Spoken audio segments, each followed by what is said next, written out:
ओम शांति। आज बाबा के 19 अगस्त 21 के महावाक्य हैं। मुरली का टाइटल है मीठे बच्चे, तुम सच्चे सच्चे राजऋषि राजयोगी हो, तुम्हें राजाई के लिए पवित्र जरूर बनना है। मुरली की शुरुआत में ही बाबा ने 2 टाइटल दिए हम बच्चों को, राजऋषि और राजयोगी।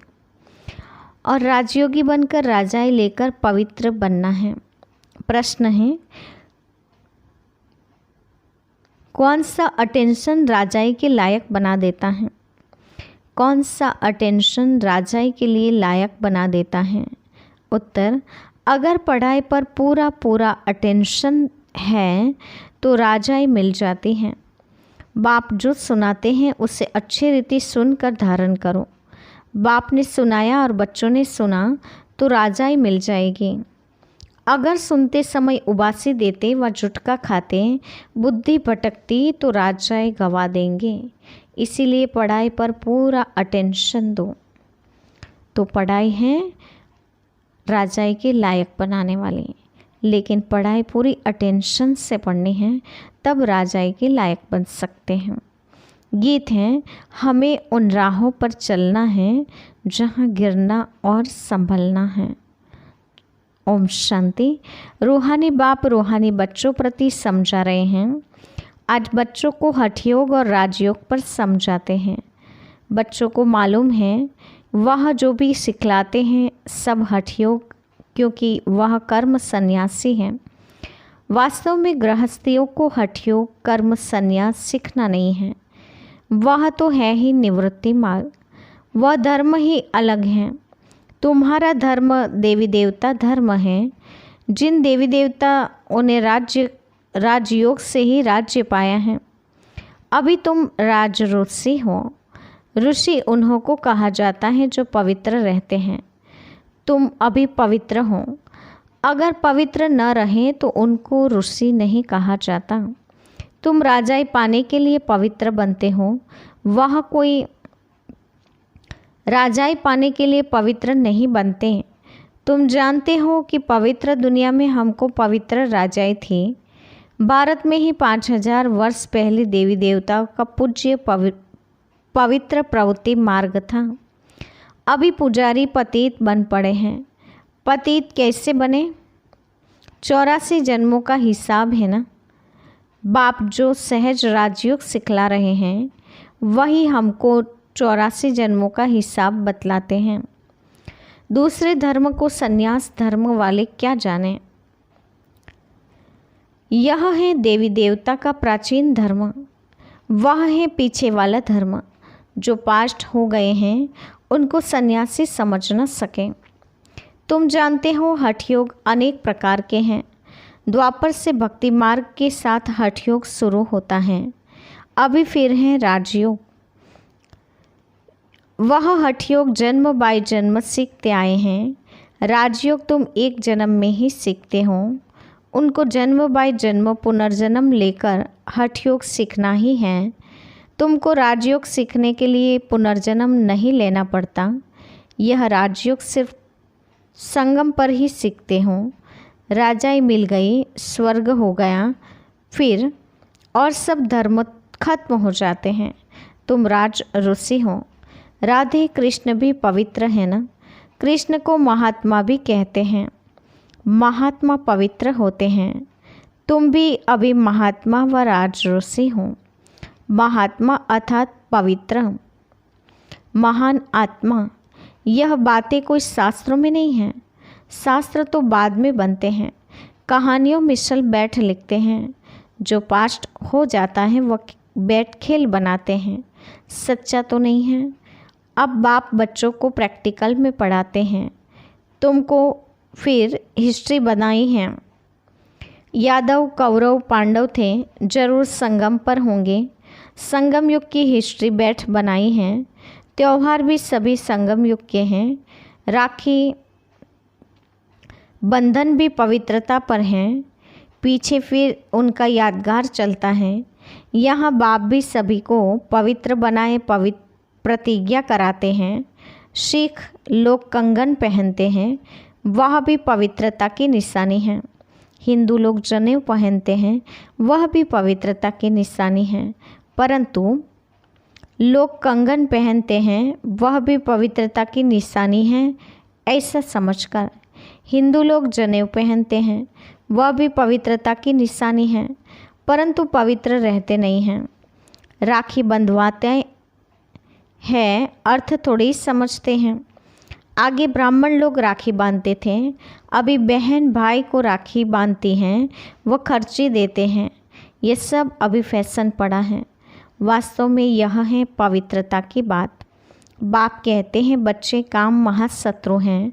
वह ब्राह्मण लोग कोई ऐसे नहीं समझाते हैं। अभी बेहद का बाप कहते हैं बच्चे प्रतिज्ञा करो, हम पवित्र बनेंगे, कभी विकार में नहीं जाएंगे। बुलाते भी इसलिए हो कि आकर पतितों को पावन बनाओ। सतयुग त्रेता में कोई नहीं बुलाते हैं। वह है राम राज्य और यह है रावण राज्य। राम राज्य में 5 विकार होते नहीं, यथा राजा रानी तथा प्रजा। अभी तुम बच्चे जानते हो हम बाबा से स्वर्ग की बादशाही ले रहे हैं।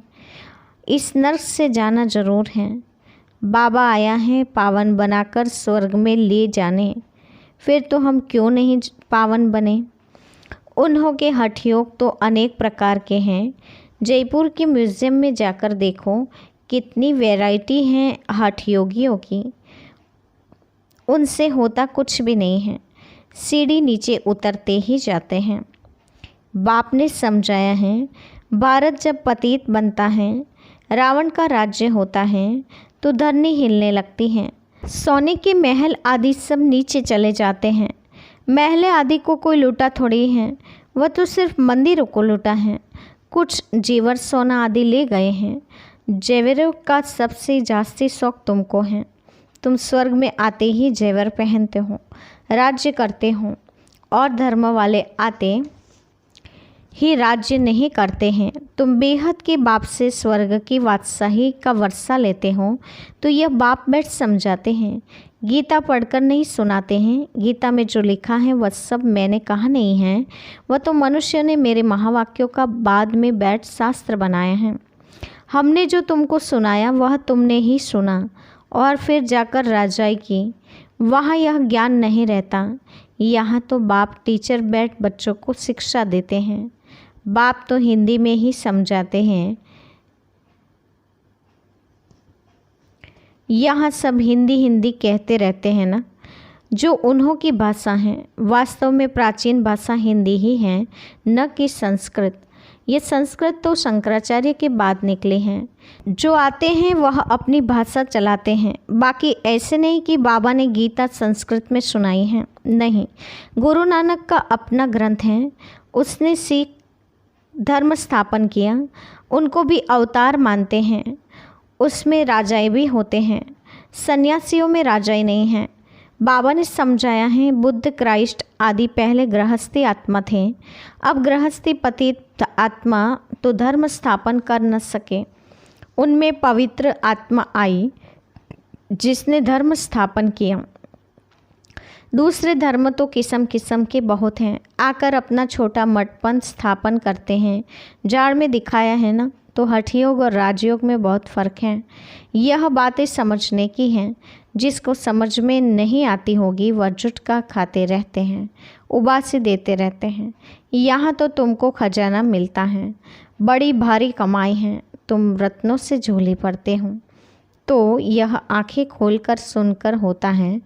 जुट के खाते रहेंगे या बुद्धि बाहर भटकती रहेगी तो वह राजधानी पा न सके।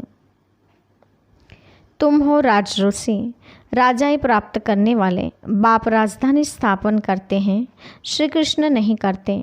कृष्ण तो बाप का वर्षा लेते हैं। अब तुम्हारा बाप है निराकार, जिससे वर्षा ले रहे हो विश्व की बादशाही का।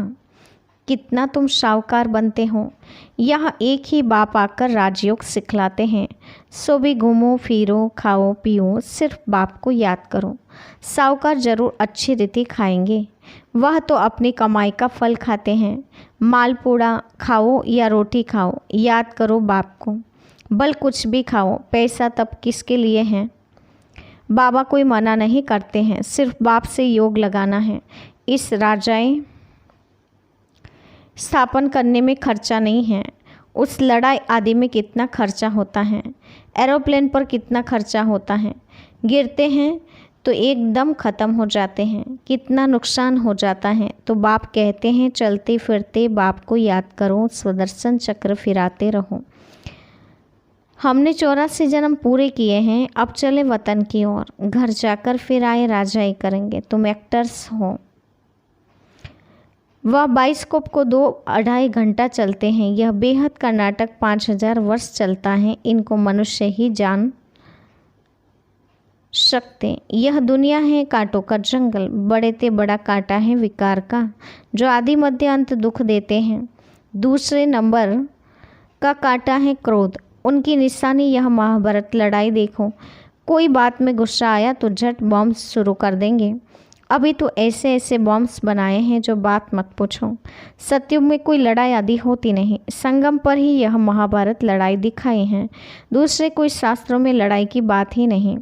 वहाँ तो सारे विश्व के मालिक तुम रहते हो, लड़ाई की बात हो न सके। शास्त्रों में असुरों और देवताओं की लड़ाई दिखाई है, परंतु देवता या अहिंसक हैं। तुम योग बल से विश्व की बादशाही लेते हो।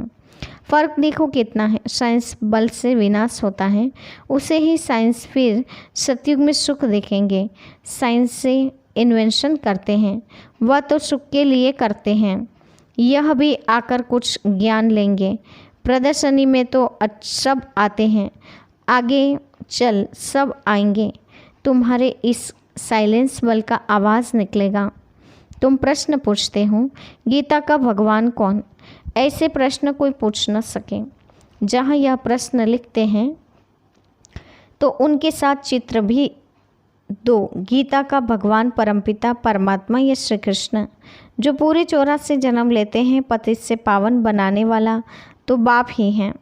कृष्ण की आत्मा तो 84 जन्म ले सावरी बने हैं, उनको बैठ समझाते हैं। तुमने 84 जन्म लिए हैं, तुम अपने जन्मों को नहीं जानते हो। एक्टर्स को पता तो होना चाहिए ना कि हम 84 जन्म कैसे लेते हैं। सन्यासियों का धर्म ही अलग है। भारतवासियों को अपने धर्म का पता न होने के कारण और धर्मों में जाते रहते हैं। किसी गुरु की आशीर्वाद से किसको धन मिल गया तो उनके पीछे झट चटक पड़ेंगे। फिर देवाला निकला तो कहेंगे खुदा की भावी।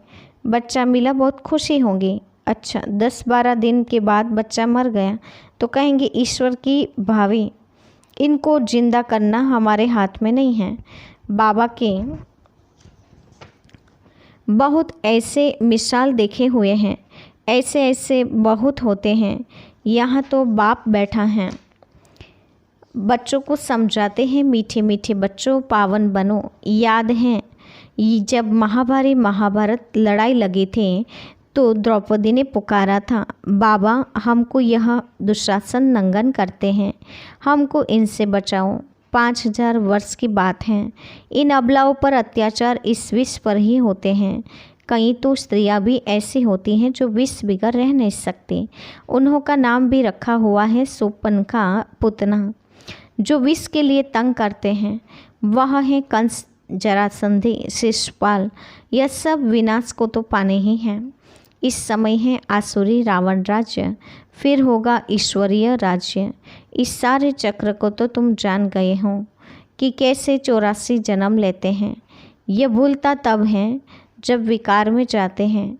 विकार में जाने वाले का मुंह भी पीला हो जाता है। खुद ही समझते हैं यह हमने क्या कर दिया। बाप कहते हैं बच्चे इस विषय गटर में मत जाओ, यह तुमको आदि मध्य अंत दुख देने वाला है, इसमें न पड़ो। कसम उठाओ कि हम विकार में कभी नहीं जाएंगे। भगवानुवाच है काम महाशत्रु हैं। हर एक चित्र में पहले तो यह लिखो, ज्ञान सागर पतित पावन गीता ज्ञान दाता शिव भगवानुवाच, तो फिर कृष्ण का नाम उड़ जाए। हमको गीता का भगवान बैठ यह बतलाते हैं, वही ज्ञान हम लेते हैं। भगवान ही आकर नई दुनिया स्थापन करते हैं और पुरानी दुनिया का विनाश होता है। रुद्र ज्ञान यज्ञ है ना, असूल हैं शिव बाबा। रुद्र बाबा नहीं कहेंगे। बॉम्बे में बाबूरीनाथ का भी मंदिर है। अब बबूल कहा जाता है कांटों को। बाबूरीनाथ नाम क्यों रखा है यह कोई समझते नहीं है। चित्र तो शिव का ही है, बाकी तो अनेक नाम रख दिया है। शिव बाबा ही आकर कांटों के जंगल को फूलों का बगीचा बनाते हैं, वही तुम्हारा बाबा है। उनका नाम है शिव। शिव परमात्माय नमः आकर कांटों के जंगल को फूलों का बगीचा बनाते हैं, वही तुम्हारा बाबा है। उनका नाम है शिव। शिव परमात्माय नमः। ब्राह्मण देवी देवताएं नमः अक्षर बिल्कुल क्लियर हैं। अब वह परमपिता परमात्मा बैठ इस रथ द्वारा समझा रहे हैं, हूबहू जैसे लौकिक बाप समझाते हैं। बच्चे, हमारे कुल को कलंक नहीं लगाना, कोई खराब काम नहीं करना, यह बाबा भी कहते हैं। बच्चे, विकार में कभी नहीं जाना, पवित्र बनने बिगड़ स्वर्ग में उच्च पद पा न सकें। बहुत ज़बरदस्त कमाई तुम कर रहे हो, बाकी सब गंवा रहे हैं। बल कोई के पास पदम है, बड़े बड़े महल बना रहे हैं, लाखों रुपये खर्च करते हैं। तुम समझते हो वह सब वेस्ट ऑफ टाइम है। यह कुछ काम नहीं आएगा, सब खत्म हो जाएगा। वह तो समझते हैं 10-12 वर्ष चलेंगे। तुम बच्चे जानते हो मौत सामने खड़ा है सिर पर, तो अब तो विनाश होना ही है। विनाश का साक्षात्कार और स्थापना का साक्षात्कार किया है, सो फिर इन आँखों से देखेंगे। भक्ति मार्ग में कितना कुछ करते, परंतु कोई वैकुंठ में जा न सके, ज्ञान बिगड़ सद्गति हो न सके।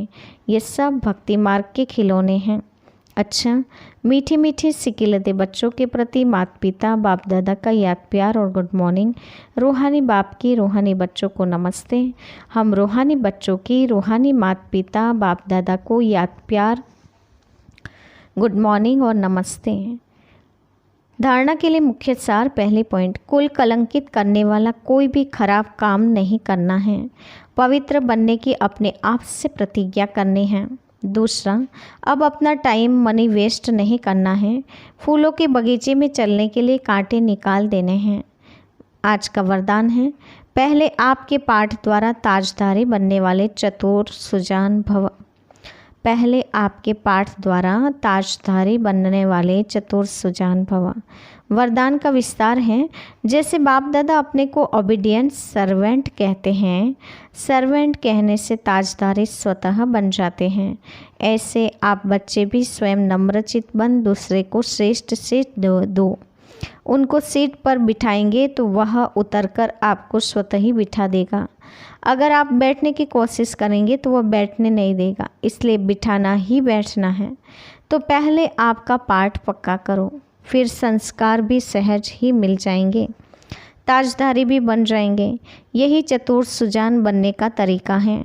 इसमें मेहनत भी नहीं, प्राप्ति भी ज़्यादा है। आज का स्लोगन है, अंतर्मुखी एकांतवासी बनने वाली श्रेष्ठ आत्मा ही अव्यक्त स्थिति का अनुभव करती हैं। अंतर्मुखी एकांतवासी बनने वाली श्रेष्ठ आत्मा ही अव्यक्त स्थिति का अनुभव करती हैं। ओम शांति।